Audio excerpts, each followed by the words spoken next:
And this is how, by reducing supply. When the time is right, they take the right decisions, they have the necessary discipline, and therefore we see a reduction of supply. So what we see here over the last few months is a constant supply reduction on part of OPEC, so that they can sustain the prices at the level, designed level, which for OPEC and Saudi Arabia in particular is about $100 per barrel. China is the other important demand growth, if we count worldwide to the demand situation. You see that one of the reasons that we have high oil demand in Asia and Southeast Asia in particular is China. And although there's a lot of stories and a lot of literature about the Chinese statistics and all that, the bare truth is that China is increasing its oil and gas demand year after year. And here you see the depiction of this. At the same time, we have a reduction, not willingly, of course, like although Iran is part of OPEC, Iran has been obliged under the sanctions imposed on Iran by USA and EU to decrease its supply because there are less clients ready to buy oil or to follow the challenges of the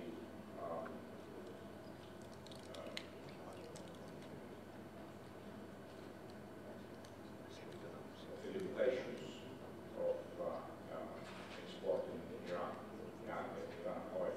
So we see that OPEC is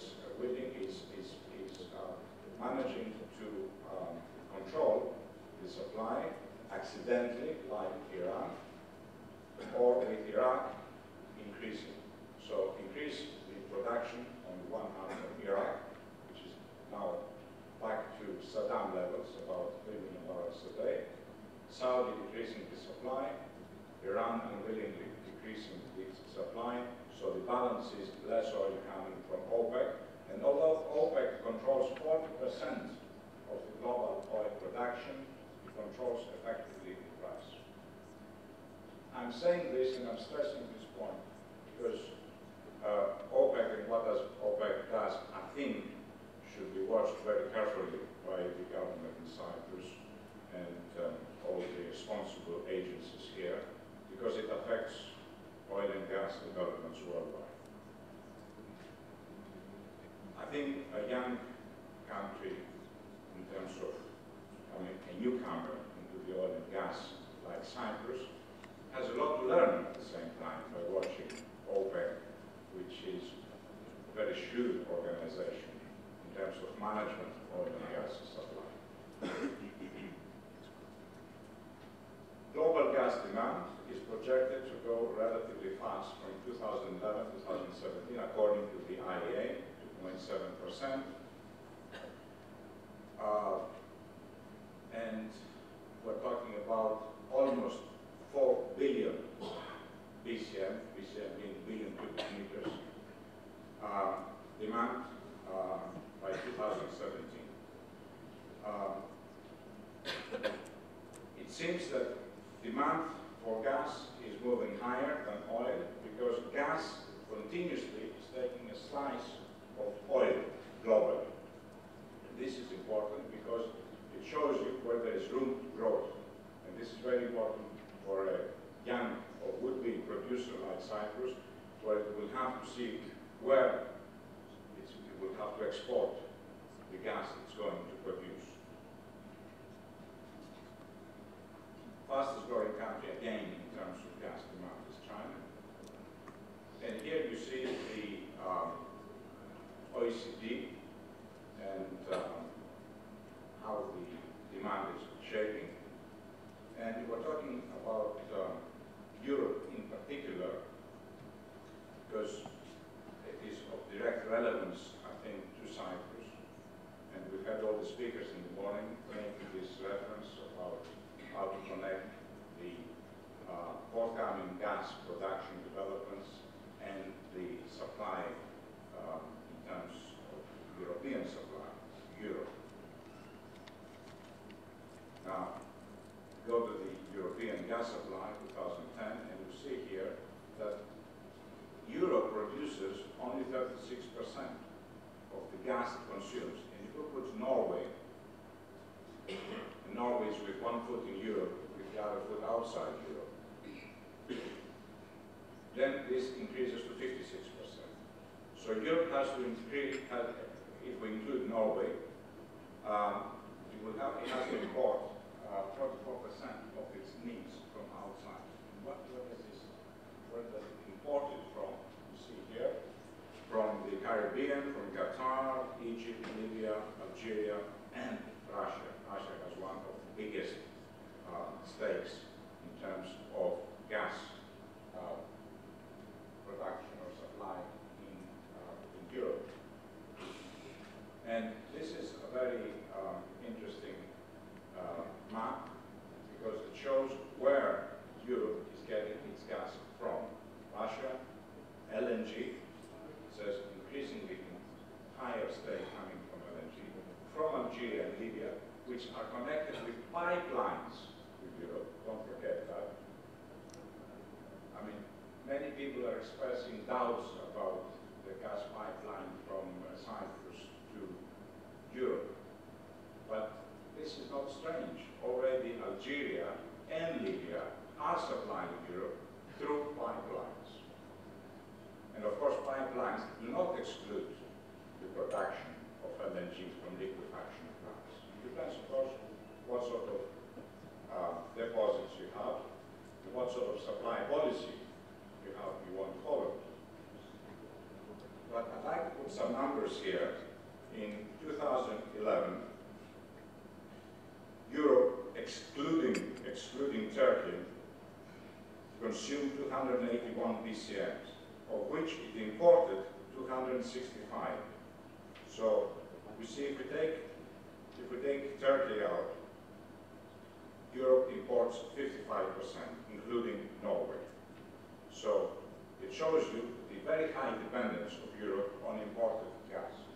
And this is another point which I think Cyprus policymakers know and will take into consideration in the future planning. Then we see here the regional production, the rise of LNG, which I explained, and the rise of LNG trade. And you see here how over the last 5 years, LNG trade has increased almost exponentially, and is taking bigger and bigger part of gas trade worldwide. LNG exports of top 7 LNG producers, with Qatar, of course, being one of the big exporters, thanks to investments they did about 15 years ago, and they followed the advice of some of the multinationals who went there, and now they see the investments that made 10, 15 years ago into fruition with a lot of exports. And taking the size of Qatar, which is minimal, I think the benefits for the country, as we all know, are tremendous. And of course, it affects the LNG trade, LNG tanker growth. Last week we had a seminar in Athens organized by ENE on energy and shipping, where LNG played prominently. And we've seen that more and more ship owners are invested in LNG, and some of them in LPG, but LNG is the growth business in energy commodities trade by sea.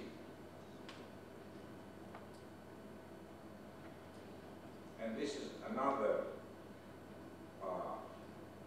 piece of information that I think is useful to Cypriot policymakers. The LNG liquefaction projects under construction.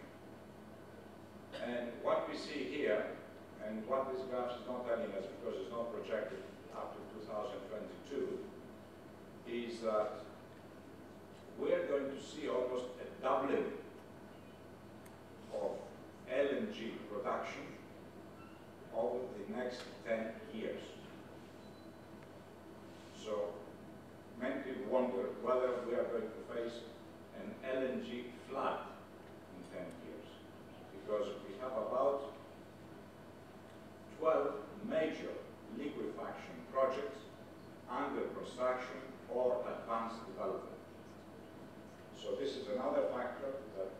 Cyprus secret energy policies will have to take into consideration the amount of gas that is going to come into the market from 2020 onwards, which is the gas quantities that Cyprus will have to compete when its liquefaction plant at Pacifico will be ready to export.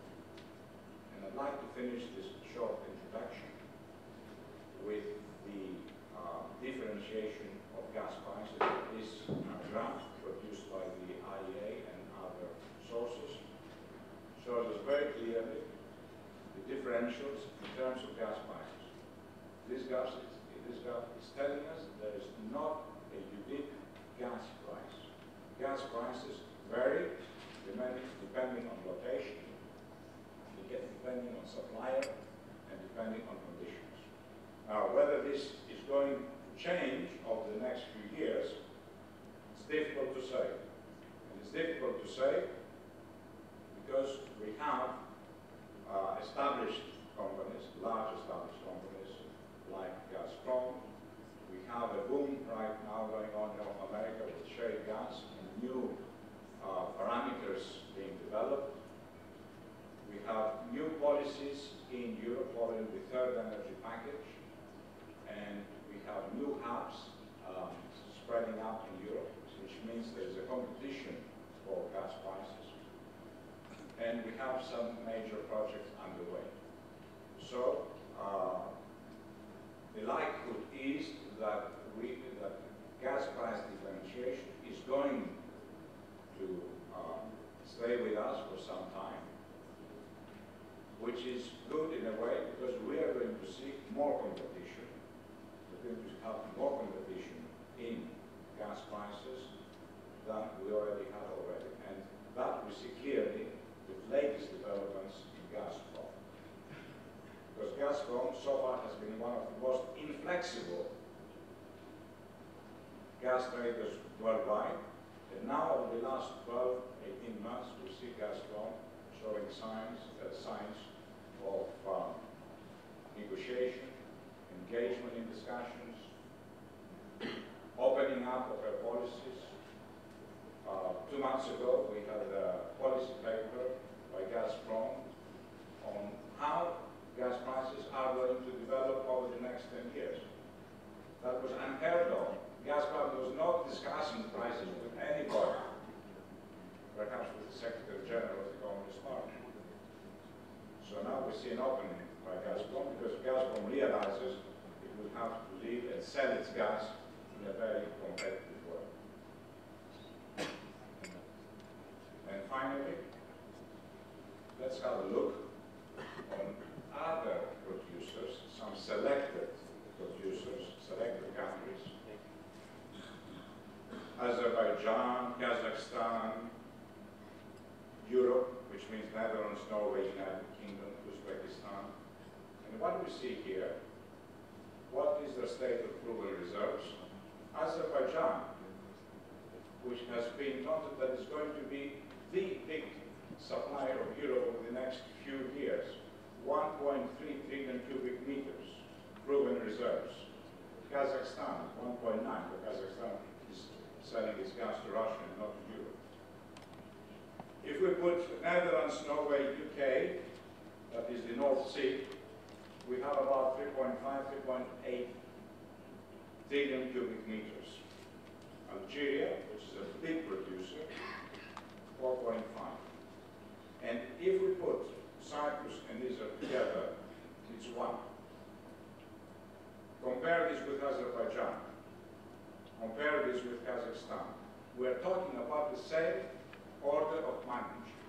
So Israel and Cyprus, right now, are in the same order of magnitude as far as proven reserves with Azerbaijan.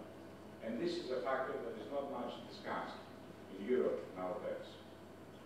It will start being discussed, I think, once more deposits are confirmed as proven over the next few years. And we're going to hear all about this over the next 2 hours with our list of selected and esteemed speakers.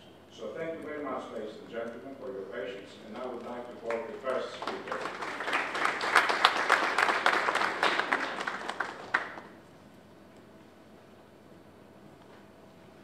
θα μας μιλήσει ο πρόεδρος της ΚΡΕΤΗ, της Κυπριακής Εταιρείας Υδρογονατράκων, κ. Χαράλαμπος Έλληνας.